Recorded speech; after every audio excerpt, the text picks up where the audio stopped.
yung mga available natin mga idol. Ito yung paniksay natin, bagong dating lang, stainless siya, big tank, meron na ding silencer na 3D, yan, kapalit pala. Ito yung desoksok, ito yung para dito. Ito naman kasi yung shroud nito, ito threaded, yun, tatanggalin yung nasa dulo, tapos yan, ito thread yan. Bale, ito po tactical na hammer type PCP. Yan po, lambot yung kanya, kasaan nya, pati yung trigger nya lambot din. Tapos naka-kon na rin discovery. Malaki po itong scope na to, 6 to 24 po yan. Ang kagandahan yan, first focal plane. Pag first focal plane, kahit mag-zoom ka dito, sumasama po yung crosshair nya o yung reticle nya, kaya hindi naapektuhan yung target po natin. Lumalaki yung target, pati yung reticle lumalaki din. Tapos ito yun naman yung side parallax nya. Dito natin makikita yung kung gaano siya kalayo. Tulad dito, nag-umpisa sa 5.5 ba yan? Hindi ko makita, nakalagay dyan tapos hanggang 500 po yung dito yung parallax po nya. Yan yan po yung templa nya. Ganda nito pang long range. Kaya nya ng 100 plus meters pagka ganitong mga PCP, lalo pag sa mga hammer type. Pati yung side lever halos magkaparehas din yung kapasidad nya. Ito mga idol, meron siyang shroud ito, tapos meron siyang carbon fiber. Yan yung tube nya, para meron siyang pinaka-cover sa barrel nya. Tapos yung bakit mas malaki ito, mas mataba, kasi yung shroud nya may daanan po ng hangin papusok po dito sa tube, para mababawasan po yung lakas po ng putok. Yan po yan, kaya mas makapal po yung carbon tube nya, kasi yung shroud nya. Kung gusto nyo rin gumamit ng sleeve lang, carbon sleeve din, carbon fiber na sleeve, ito lang siya, mas manipis, yung sakto lang po sa barrel, tulad nito. Yan po. Yan po yung mga available po natin. May dalawa. Ito yung pinaka-latest natin. Ito, may nakaabang na rin dito. Tapos ito naman, mga reserva ko. Marami akong regulator dito kasi pang reserva, saka magbibuild din ulit. Yan, tulad nyan, may dalawa pa na tanke. Ito yung tank na 0.5. yan, 0.5 po ito, yan, 0.5 liter na tank. Ito pala 0.45 pala ito, mas maliit. Yun mas maliit siya, pang pang malakasan, pang mas maraming hangin. Ito naman 0.22. yan, tube tank lang, hindi tulad nito na naka-capsule. Ito rin capsule din yung ginamit ko. Tapos meron na po tayong mga tatlo po dito na barrel. Ito po yung yung nakakabit pala dito, AC barrel. Yan. AC barrel na 24 inches. Ito naman yung AC na 20, mas maiksi lang. Steel barrel po yan, 16mm din yung outer diameter nya, tapos yung inner diameter nya 5.5, caliber 22. Ito rin caliber 22 siya.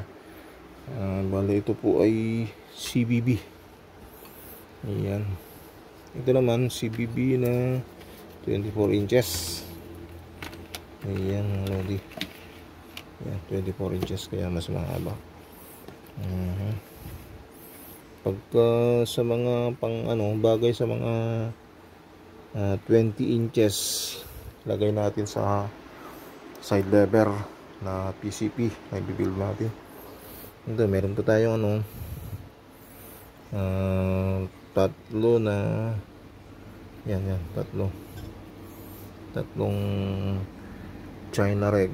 Ito naman Taiwan reg. Yan, pan-reserva natin. Ito yung isa. Maganda rin dito kasi dalawa yung o-ring ko niya. Yan, bagong-bago. Nandyan pa yung kanya pinaka valve niya. Dalawa yung o-ring. Mas malakas yung kanya. Pang pangharang niya sa hangin. Dito kasi yan nakaganyan siya, idol. Yan yung itsura niya. Yung nasa loob ng pinaka-plenum niya dito. Yan yung ganyan yung posisyon. Ito naman yung sa tangke. Yan. Ito naman yung mga bat stock po natin na plastic. Yung pinaka-mag bolt. Ito yung grip. Ito nakahanda na kasi mag-assemble po tayo ng side lever.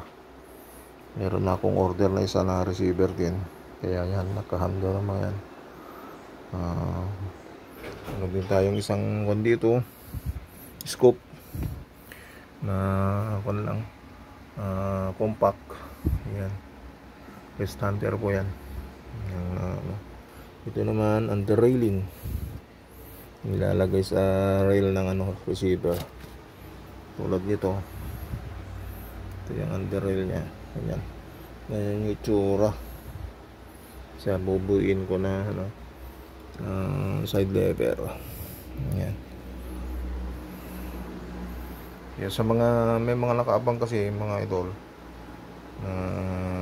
titingnan daw yung ibubuo natin na side lever. May mga nakaabang na yan. Kaya marami tayo mga parts dito, kasi kung alin po yung nagustuhan ng buyer po natin, kung gusto nilang magbuo tayo ng budget o mas mababa yung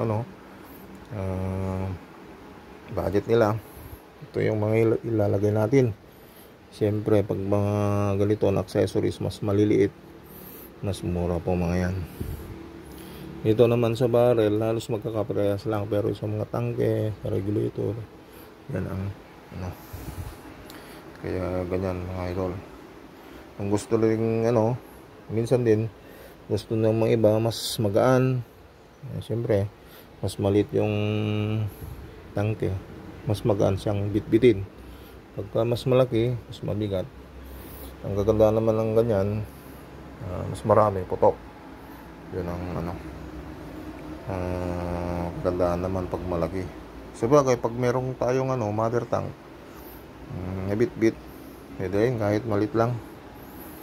Meron din tayong mother tank. Ito pala mga idol ay ito yung hand pump po natin, available sa ngayon. Kasi yung isa kong hand pump na black na folded, kinuha din ng isa kong buyer, kaya bumili ulit ako. Hindi ko expect na ganito pala yung darating. Bagay pagka ganitong design mga idol, mas mura siya. Pag yung folded yung pa, Pag ito, mas mura. Pag yung folded, gaya ng hand pump ko na 4 stage folded po yun, mas mahal talaga yun. Pero mga ganyan, parehas din yung kapasidad niya, yung kakayahan niya na magkarga sa mga PCP po natin. Yung nga lang, yung design nga lang niya ganyan, medyo minsan bulky kasi yan, hindi ma-fold yung pinakapaan niya, yung pinaka-install po niya. Yan. Meron na din tayo mga Como tape. Kung may mga gustong gumamit ng gamitan ng Como tape sa mga bandang tulad dito, yung mga iba kasi binabalutan nila para hindi daw mapansin yung mga hinahunting. Pwede din yan. Yun ang gamit ng Como tape. Yan, okay doon. At ano pa? Ito ba? Yan mga idol, kung gusto nyo set ng PCP na hammer type na may pump, PPM nyo lang ako, o yung paniksay lang may set na pump din, yan, available po.